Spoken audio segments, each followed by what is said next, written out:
Apa dampaknya? Harga-harga naik. Apa dampaknya?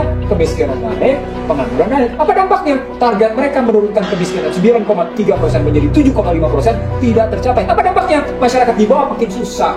Maka asumsi-asumsi kayak gini muncul pertanyaannya. Ini kejadiannya, situasi krisis ekonomi kayak gini yang akan terancam kayak gini misalnya, itu sebelum 20 Oktober atau sebelum 20 Oktober. Kalau sebelum 20 Oktober, maka Joko Widodo yang tanggulangi karena dia masih presiden. Ya. Tapi setelah 20 Oktober yang tanggulangi adalah anaknya presiden.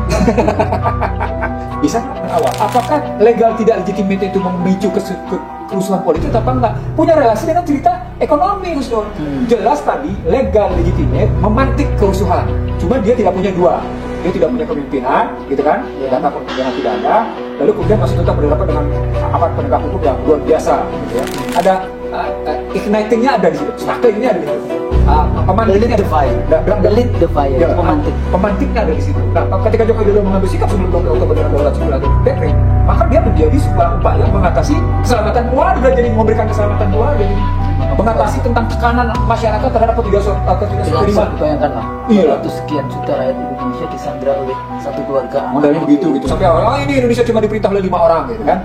Bismillahirrahmanirrahim. Assalamualaikum warahmatullahi wabarakatuh. Waalaikumsalam warahmatullahi wabarakatuh. Alhamdulillah haqqa hamdih, syukrulillah haqqa syukrulillah, haula wala quwata illa billah.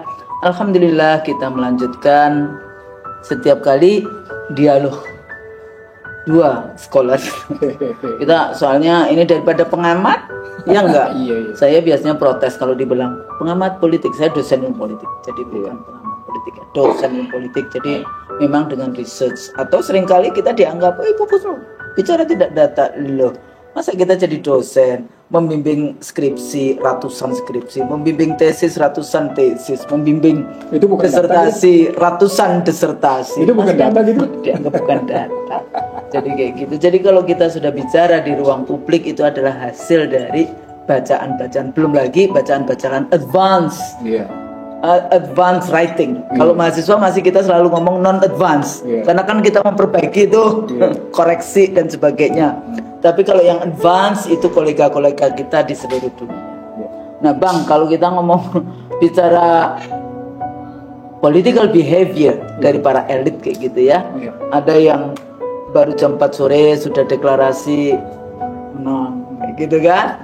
Ada yang belum diputuskan oleh Mahkamah Konstitusi, kemudian as entitled to be the as elected president, kemudian membahas tentang kerjasama. Saya takutnya bukannya bertemu dengan Xi Jinping itu adalah apa namanya sebagai program. Kalau dulu kan dilantik dulu oleh MPR, kemudian program keliling kayak gitu kan, jadi menghargai proses yang ada. Tapi bukan apa-apa, apakah ini bagian dari lapor kepada Ndoro bandarnya atau Ndoro apa kalau di dalam konteks itu satu.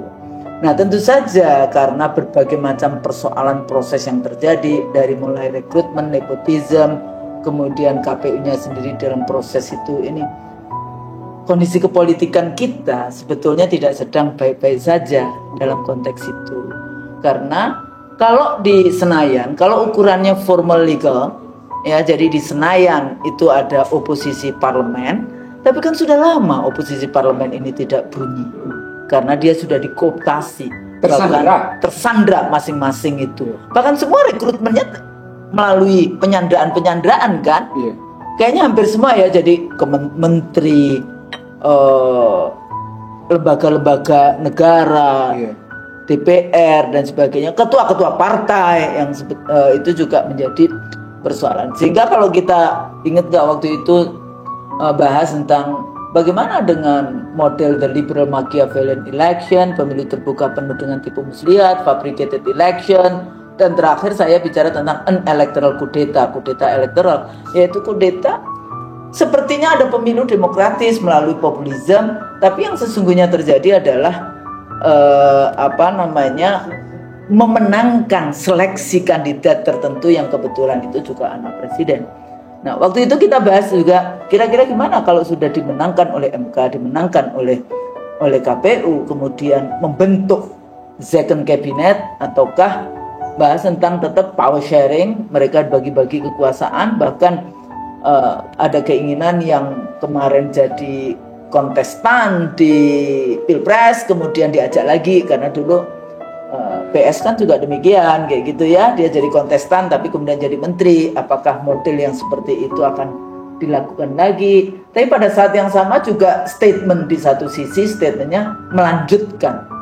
Jadi melanjutkan kebobrokan dari rezim sebelumnya atau melanjutkan memperbaiki kebobrokannya. Ini juga menjadi pertanyaan. Kalau kita dulu bahas 65 janji-janji, apakah ada yang dilaksanakan? Nah, sekarang ditambah makan gratis, kemudian FK sampai membentuk fakultas kedokteran sampai 300 fakultas. Sebetulnya sederhana. Kalau kita mau bicara tentang kalau Anda berkuasa, bagaimana dengan pendidikan? Karena itu investasi terbesar dan penting bagi negara. Kesehatan. Nanti kalau Bang Nursi waktu itu bahas tentang bagaimana itu perkembangan dari One Health Policy 2024, itu juga menjadi persoalan bangsa dan membuka lapangan pekerjaan untuk anak bangsanya sendiri, bukan untuk bangsa lain kayak gitu ya. Kalau kita pembangunan yang dikonekkan dengan obor, ya, akhirnya yang datang TKA dari Cina, itu menjadi persoalan. Ditambah lagi politik luar negeri, pertahanan, keamanan, kedaulatan negara, ya. Apalagi pemahaman tentang Palestina juga waktu di debat juga kurang ini ya, menurut saya sih agak kurang ada positioning tertentu. Nah, kalau kita lihat sekarang yang non parliamentary opposition ini kan juga cukup banyak gerakan-gerakannya, dari mulai Prof. Din dan kawan-kawan ada gerakan penegakan kedaulatan rakyat, HRS sendiri juga sekarang sudah bersama-sama dengan Din Samsudin di dalam konteks itu. Teman-teman buruh nanti 1 Mei ini juga menarik kan untuk kita perhatikan apa yang terjadi.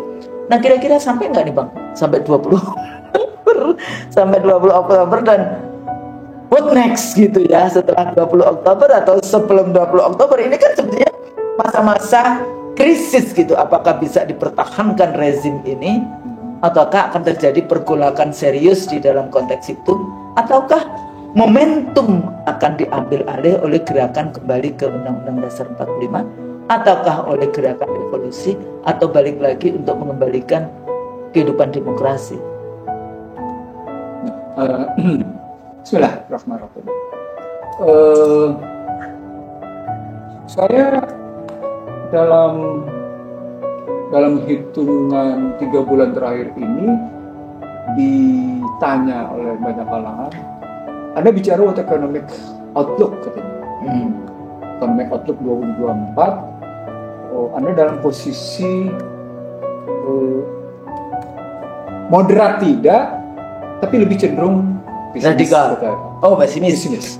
Banyak orang mengatakan gini loh, kita adalah orang-orang yang beragama, tidak akan yang namanya kita dalam konteks pesimis, tapi kita menunjukkan realitas apa yang terjadi sehingga kita bisa punya jalan keluar untuk menyelesaikan itu. Ini analisis. Jadi jangan kemudian dicop Bang Nursi pesimis. Kita kritis sebetulnya. Kajian kritis. Bang, ditambah lagi, apa sih pentingnya economic outlook di dalam konteks kehidupan politik? Oke. Jadi ketika kita bicara berdua tentang economic outlook 2024, kami memang tidak dalam posisi optimis. Kami dalam posisi moderat cenderung pesimis. Itu disebabkan minimal ada 5 penyebab. Kita bicara perang Ukraina Rusia, kita bicara sekarang Gaza, Israel. Kita perang Laut Cina Selatan tidak pernah. Sekarang ditambah Houthi, Laut Merah.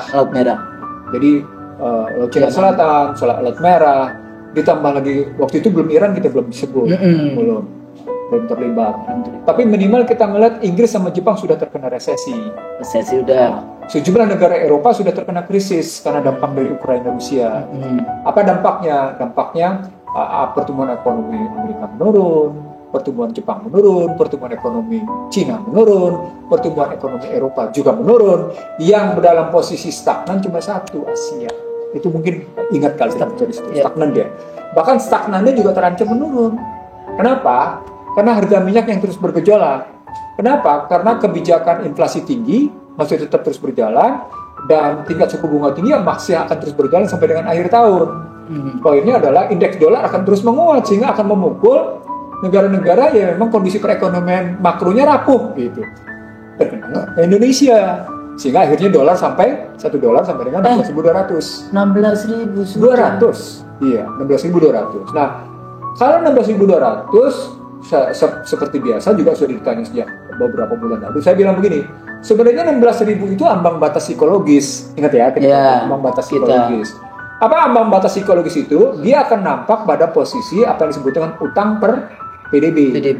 Nah, yang menarik, saya baru saja buka laporan statistik utang luar negeri Indonesia yang diterbitkan pada 19 April 2024. Jadi sangat baru. Recent ya? Iya, minggu yang lalu lah. Dan menariknya dalam statistik utang luar negeri yang diterbitkan oleh Kementerian Keuangan dan Bank Indonesia, mereka tidak berani menyatakan perubahan utang luar negeri per PDB. Mereka masih menyatakan utang luar negeri per PDB masih pada angka yang lama, 29%. Padahal dalam hitungan saya sudah sampai 31%. Menarik kan? Nah, kenapa angka ini dan angka 2% itu sangat luar biasa. Kalau the lay person mendengarkan IC kan akan cuma 2%.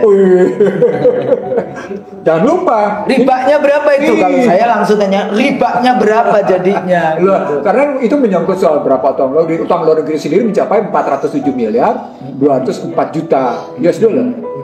Gitu kan? Lalu kemudian kita lihat PDB-nya yang mencapai 11.000 sekian triliun. Nah, kalau begitu dengan kondisi perekonomian kayak gitu, maka pertanyaannya, andai kata harga minyak mentah West Texas Intermediate sampai dengan $100 per barel, apa dampaknya? Mereka sudah jawab kemarin. Dampaknya adalah defisit anggaran melebar, tidak lagi 2,19%, tapi sampai 2,8, mendekati 3. Kalau mendekati 3 sama dengan posisi mereka kemarin terkena krisis karena COVID, bahkan lebih posisinya. Apa poinnya?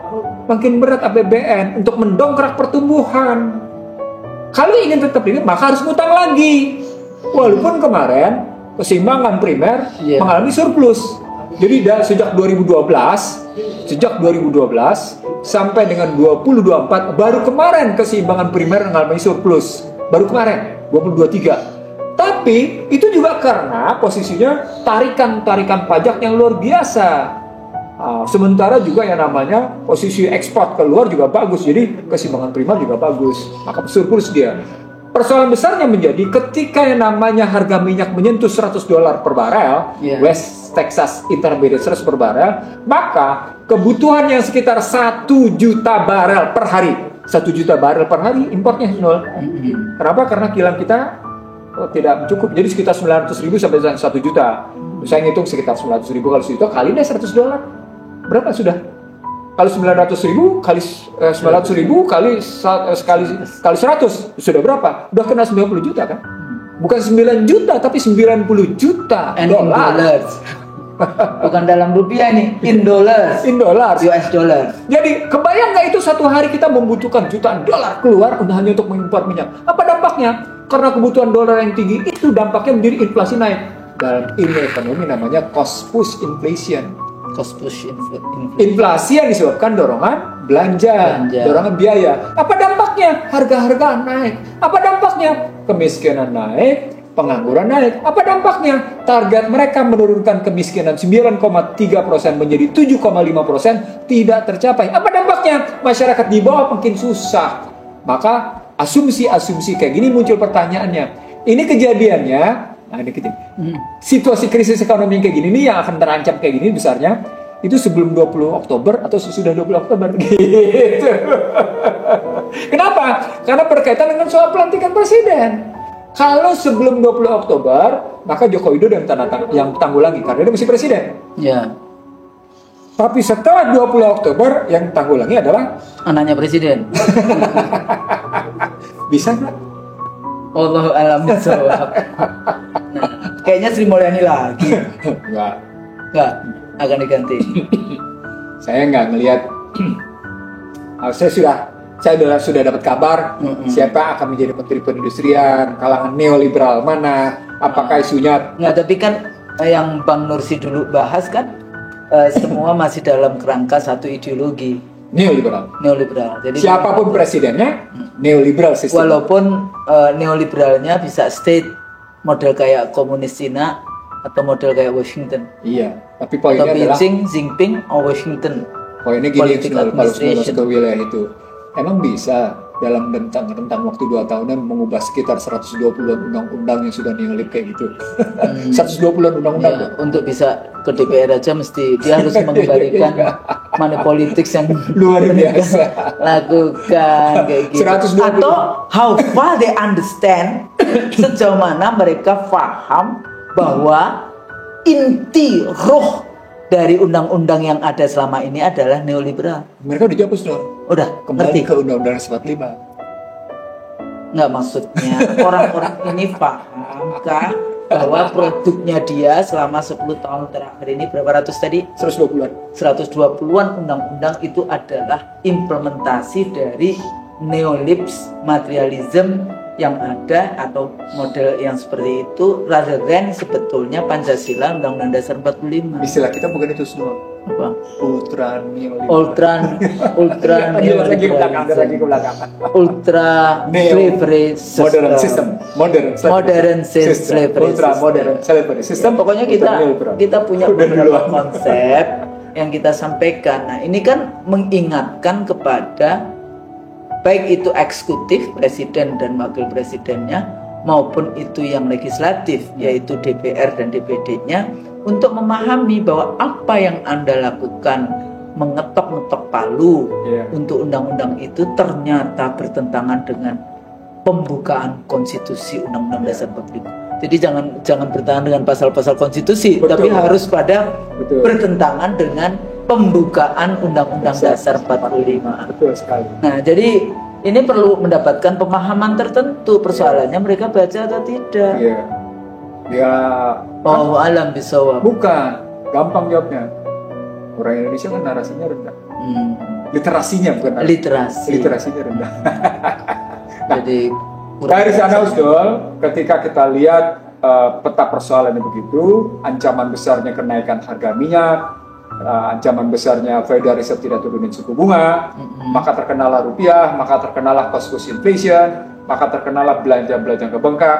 Ujungnya adalah tidak akan ada stabilitas harga. Apa dulu istilahnya yang price Stability. stability, dan itu harusnya negara yang menjaga kan? Betul, kan itu peran negara ada di situ. Negara. Peran negara itu hajat hidup orang Jadi banyak, bukan Usdol. swasta. Itu hajat hidup orang banyak, Usdol. Nah, Jadi yang disebut dengan hajat hidup orang banyak, kata kunci sebenarnya price stability. Price stability stability. terutama pada public goods, terutama pada goods. public services, pada tingkat yang wajar. Nanti harganya stabil, tapi pada tingkat yang mahal kan nggak bisa juga. Nggak bisa juga. Nah, sekarang kita terusin, Ustaz. Kalau dia terjadi sebelum 20 Oktober, maka Joko Widodo akan mengatasi. Nah, mengatasinya ke persoalan besarnya menjadi akan menimbulkan perpanjangan atau enggak? Dia akan ambil posisi untuk gitu ceritanya. Jadi gimana kalau setelah 20 Oktober, maka Kalau sebelum 20 Oktober, sebelum 20 Oktober, sebelum 20 rezim Oktober, yang sekarang, rejim yang sekarang pasti akan mengambil tindakan yang mungkin extraordinary. apa? Darurat sipil. Paling gampang ya. Darurat sipil. Tapi- kalau tidak darurat sipil, iya ini Tapi apakah bisa meyakinkan gerakan-gerakan yang hari ini? di situ yang saya maksud. Apakah kembali ke pembicaraan awal? Apakah legal tidak legitimate itu memicu kerusuhan politik atau apa enggak? Punya relasi dengan cerita ekonomi, Husnul. Jelas tadi legal legitimate memantik kerusuhan. Cuman dia tidak punya dua. Dia tidak punya kepemimpinan, gitu kan? Yeah. Data kepemimpinan tidak ada. Lalu kemudian masih tetap berhadapan dengan aparat penegak hukum yang luar biasa, gitu ya. Nah sekarang kalau modal itu masih tetap kuat? tersimpan rapi, kemudian diimbuhkan dengan kerusuhan, diimbuhkan dengan kisruhan ekonomi, dikisruh dengan krisis ekonomi, maka dia akan terpicu. Ada ignitingnya ada di situ, sparklingnya ada di situ. Lit Pemantiknya the fire.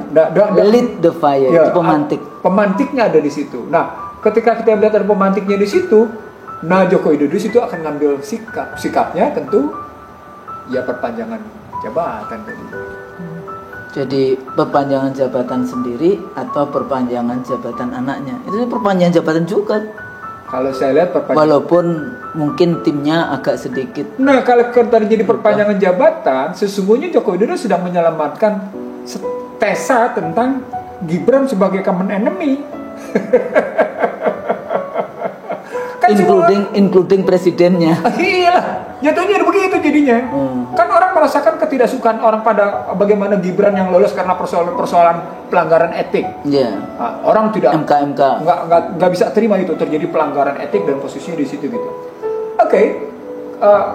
Ketika Joko Widodo mengambil sikap sebelum 20 Oktober dengan darurat sipil atau dekret, maka dia menjadi sebuah upaya mengatasi keselamatan keluarga, jadinya memberikan keselamatan keluarga, jadi mengatasi tentang tekanan masyarakat terhadap tidak bisa ketidakterima. dibayangkan lah. Iya. 200 sekian juta rakyat Indonesia disandra oleh satu keluarga anak. Modelnya begitu gitu sampai ini Indonesia cuma diperintah oleh 5 orang gitu kan.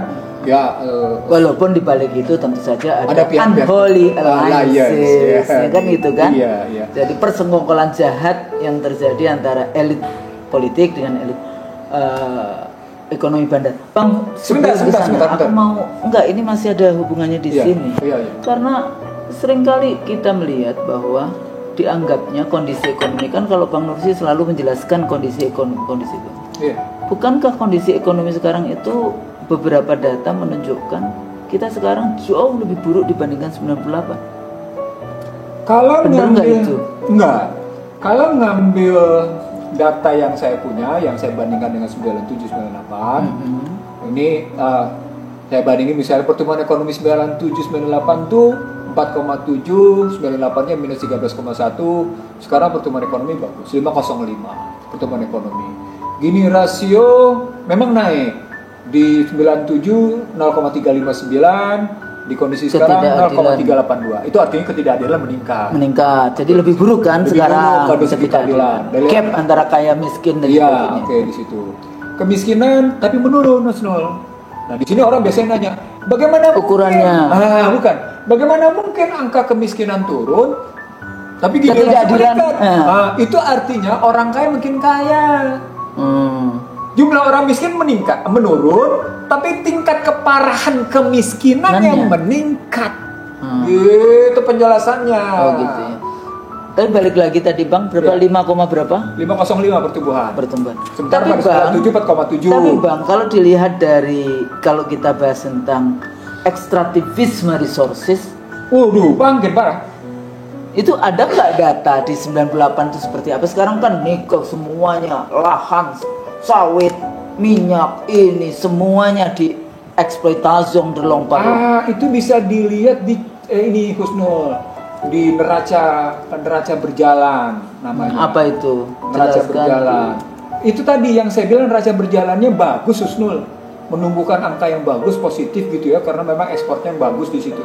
Tapi pada saat yang sama ketika neraca berjalan itu bagus, diikuti juga dengan namanya keseimbangan primer yang positif, tetapi nilai tukarnya jatuh.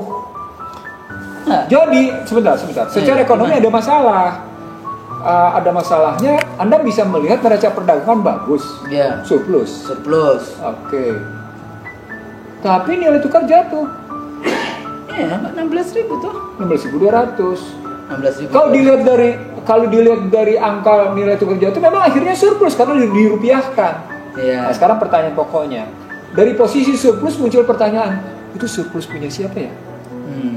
Punya 9 naga itu. Paling tidak 10 istilah saya. 10 naga dan plus para elit.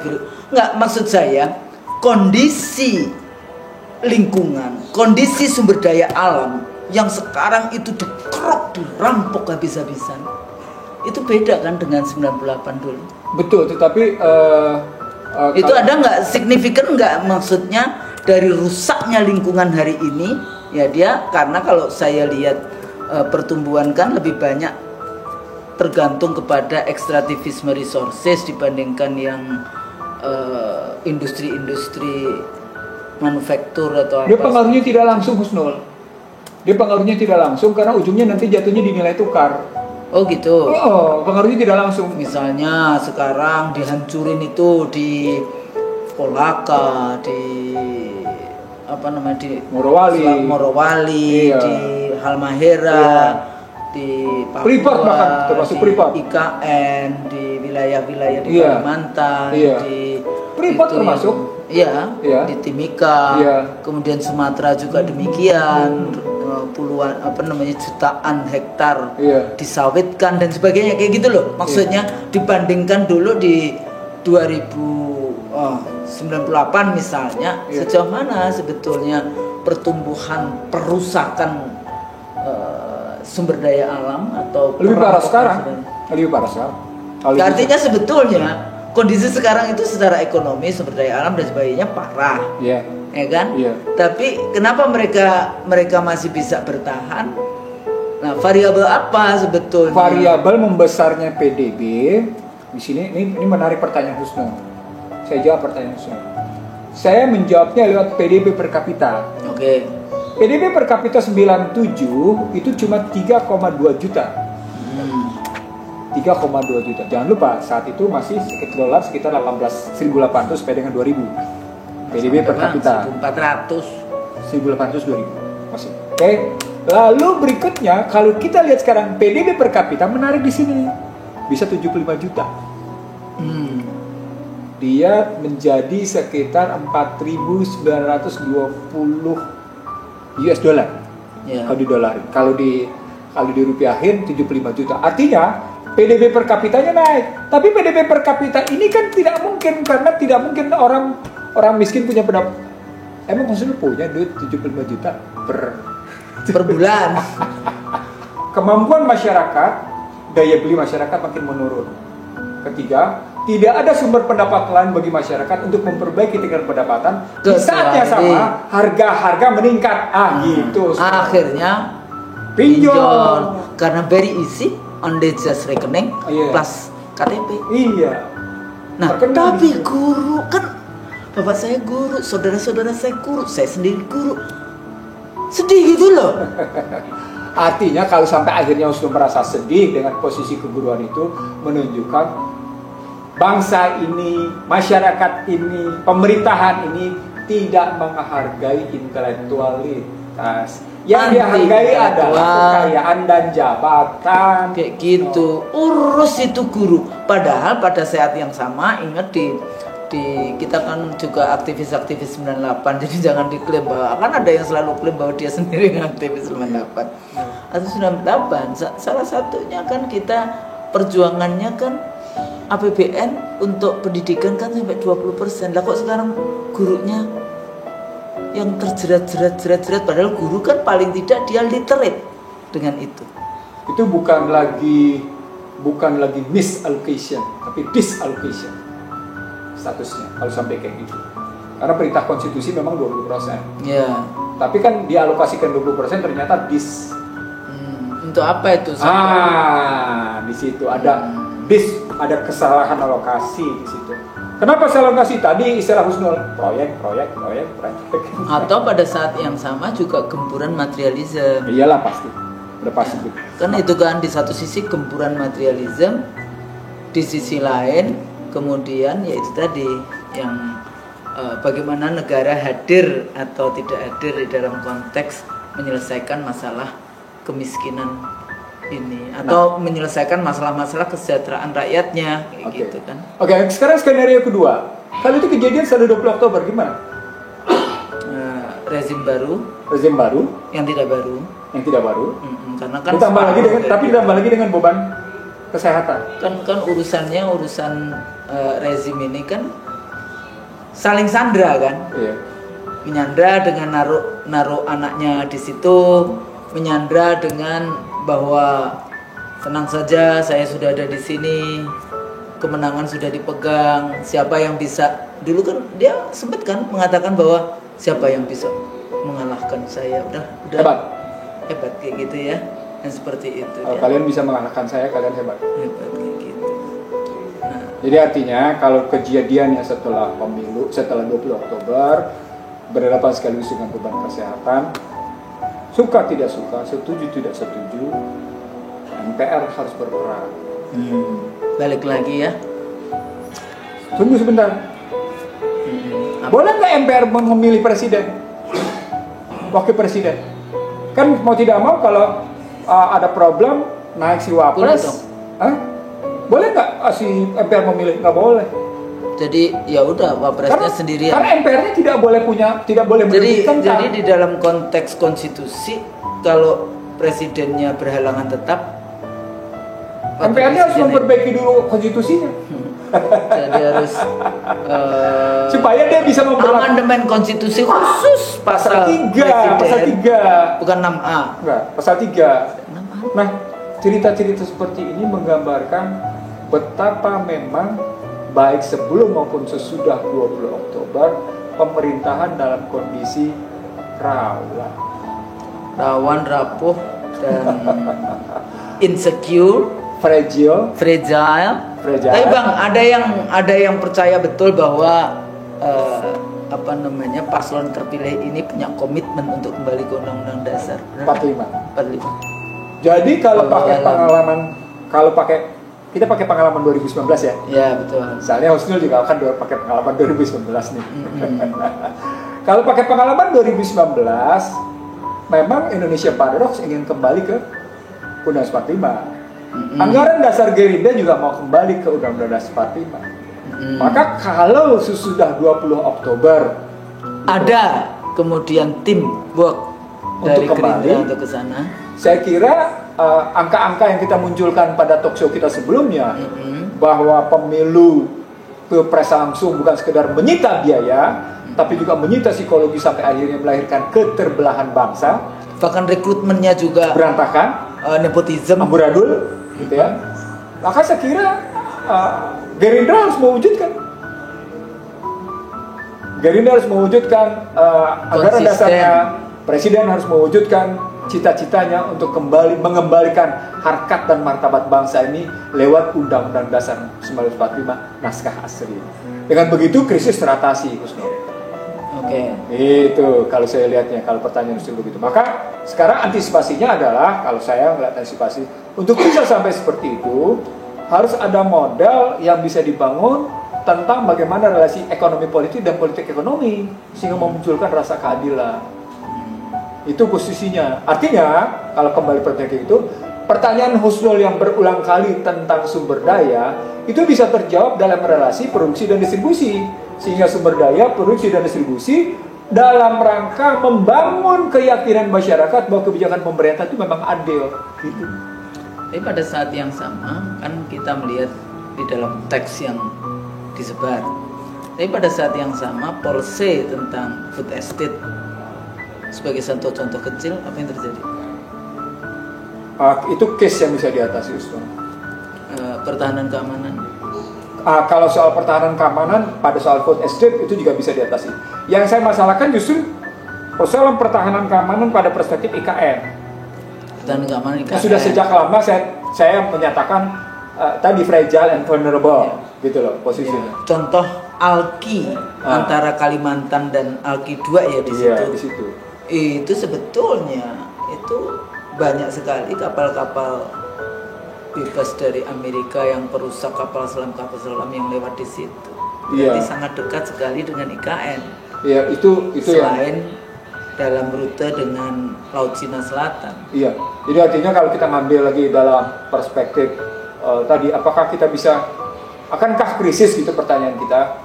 Saya bilang sesungguhnya kalau memang kita punya komitmen untuk mengembalikan harkat dan martabat bangsa, yang kita bilang bagaimana pemimpin bangsa membebaskan ketertindasan, membebaskan kebodohan, membebaskan kemiskinan, membebaskan ketimpangan, membebaskan kehinaan, selesai. Dignity-nya kita. Iya. Nah persoalannya, it is easy. Apakah itu gampang di dalam konteks itu? Tergantung siapa yang dia pilih untuk melakukan itu. Kalau orang sudah kita punya menunggu nanti tanggal 20 Oktober siapa yang berada di kabinetnya itu. Iya. Ya. Apakah dia adalah tokoh-tokoh yang memang bisa mengembalikan atau punya trust untuk bisa mengembalikan dignity kita, ataukah sebetulnya cuma business as usual? Kalau business as usual itu pengkhianat berbaju pejuang. Emang siapa yang berjuang? Istilah saya jelas pengkhianat berbaju pejuang gitu. Kan Kalau makanya kita sudah sebetulnya tahu. menarik juga kalau kita lihat ya bangsa ini terlalu banyak pengkhianat dibandingkan pejuang. Padahal satu pengkhianat aja sudah bisa meruntuhkan sejarah Aceh waktu itu. Nah kalau sekarang banyak sekali pengkhianat, kira-kira bagaimana kita mengembalikan dignity kita sebagai bangsa besar negara Republik Indonesia yang dulu adalah negara-negara Islam dari Aceh sampai Tidore. Kalau melihat riwayat Prabowo sampai dengan pangkat Letjen dan itu ada di Kopassus, saya kira dia bukan tipikal masuk dalam kelas pengkhianat. Oke. Karena pangkatnya sampai dengan Letjen. Bahkan terakhir dia sampai menerima pangkat Jenderal Kehormatan. Walaupun itu ada analisisnya tersendiri. Tapi minimal kalau kita lihat riwayat pribadinya dalam konstruksi dia sebagai Letnan Jenderal dan berada di komandan pasukan Sandi Yuda, ya Kopassus, ya Kopassus. Maka karakternya adalah karakter bukan karakter pengkhianat. Persoalan pokoknya apakah memang dia ingin mewujudkan kata-katanya atau tidak. Nah di sini perwujudan kata-katanya atau tidak itu urusan istiqomah konsisten dengan statementnya. Nah di sini saya balik lagi ke dalam persoalan apa yang saya sebut sebagai inner capacity, modal dirinya. Belum sampai pada posisi yang disebut dengan social capacity, social capital. Inner capacity, social capital, ya. Modal kapital. Iya. Jadi inner capital, social capital, financial capital. Financial capital. Muncul dia jadi satu yang kalau pakai leadership. Saya kira kalau leadership dia sudah bisa membuktikan sebelumnya. Ya, Dr. Indra ada ini. Dia sudah bisa membuktikan sebelumnya. Tapi kalau kajiannya menjadi begini, akankah krisis ini terjawab atau tidak terjawab? Terpulang pada ini, bagaimana inner capacity-nya, bagaimana social capacity and social capital yang menyangkut political capacity dan political capitalnya, lalu bicara juga modal finansial dan bagaimana ngebangun jejaring. Karena ketika kita mulai dengan inner capital atau inner capacity berhubungan dengan social capital, dia tidak bicara tidak hanya tentang nilai, tapi sekaligus bicara tentang jejaring dan data. Menarik kan? Jejaring dan data yang berhubungan dengan kelas kepemimpinan yang Husnul bilang tadi, yang selalu kita bilang. Jadi jawabannya adalah sebagai penutup dari dialog kita, apakah akan krisis atau tidak krisis tergantung pada seberapa dahsyatnya Prabowo Subianto berhasil mengembalikan modal sosial bangsa ini yang terdiri atas 5. 1. Nilai. 2. Komitmen. 3. Trust, jujur. 4. Jejaring sosial, jejaring politik, jejaring bisnis, jejaring ekonomi. Yang terakhir, kepemimpinan. Baru di sebelahnya berhubungan dengan modal finansial. Yang di bawahnya adalah soal big data. Ketemu di situ. Kalau ini bisa dijalin sedemikian rupa antara modal sosial dengan modal finansial, dan bagaimana menjahitnya dengan baik dalam posisi sinergi, equilibrium dan koordinatif gitu ya, maka saya kira bangsa ini berhasil mengatasi tekanan-tekanan tertentu. Apalagi kita tahu di 2024 ini akan ada pandemi yang lebih menakutkan daripada tadi ya yang kita bahas tentang One Health Policy, yang jadi, sudah diteriak-teriakan, dikasih early warning oleh mereka yang berkepentingan, bahkan oleh John Hopkins. Ya, saya baru saja ngasih lihat ke seorang tokoh tadi pagi bagaimana John Hopkins sudah menebar virus ketakutan, fear industrial sudah disebar oleh John Hopkins University bahwa pada 2024 akan ada virus yang lebih mematikan, lebih menakutkan. Jadi buat saya apa namanya bang? Kalau pakai John Hopkins pakainya Business X. Kalau pakai berita Wall Street Journal kemarin disebutnya sebagai nyamuk dengue telah Itu menyebar yang ke sudah seluruh banyak dunia. sekali dibahas oleh Ibu Dr. Siti Fadila Termasuk ya, saya. dan Iya. dan Bang Nursi. Iya, jadi artinya bagaimana relasi nyamuk Wolbachia dengan nyamuk dengue itu telah melahirkan satu rekayasa genetika baru pada nyamuk, sehingga tidak sungguh-sungguh nampaknya pada awal DBD, tapi ternyata DBD-nya Dan lebih itu beberapa rawan. sudah ada kasus kan di Jakarta ya. Kayaknya hampir di beberapa kota besar sekarang, bukan hanya Jakarta, dan lebih menakutkan. Kenapa menakutkan? Karena kalau tidak teridentifikasi sejak awal, ini segera menyerang sejumlah organ vital di dalam tubuh. Saya kira gitu, Snur. Iya, Jadi kata kuncinya bagaimana mengoptimalkan mengembalikan modal sosial, lalu kemudian mengoptimalkannya dalam rangka terbentuknya modal finansial. Maka terjawabnya adalah ekonomi politik konstitusi. Jawabannya adalah bagaimana menegakkan ekonomi politik konstitusi. Dan tentu saja leadership, karena kita Muslim ya, balik lagi kepada ajaran Rasulullah ya, amanah sidik tabligh fatonah, balik lagi ke sana. Jadi meningkatkan ketakwaan, meningkatkan keimanan itu juga bagian penting dari leaders. Apakah dia takut kepada Xi Jinping dan para bonekanya, atau takut kepada Biden dan para bonekanya, atau dia takut pada Allah dan Rasul? Kalau saya pakai pengalaman November 2023 di Singapura, sorry to say, saya harus bilang, musuh Anda lah bukan musuh kami. Musuh kami adalah bukan musuh Anda. Itu Prabowo Subianto. Artinya Prabowo tetap ingin tegak di tengah-tengah kedua kekuatan besar. Jadi itu pertemuan Indo-Pasifik Forum di Singapura. Bagaimana Lloyd Austin bertarung dengan jenderal-jenderal Cina. Lalu Prabowo pidato di situ, musuh Anda adalah bukan musuh kami. Musuh kami belum tentu musuh Anda. Itu kata Prabowo. Prabowo ingin mengatakan sekali lagi, non-blok itu masih tetap tegak sikap dia. Politik non. Tapi untuk bicara kayak gitu harus terpulang pada ekonomi politik di dalam negeri. Harus terpulang policy-nya, jadi it's not only just statement. Ya, terpulang pada modal sosial politiknya. Dalam situasi kondisi tertentu. Yang dia merasa aman berbicara di situ.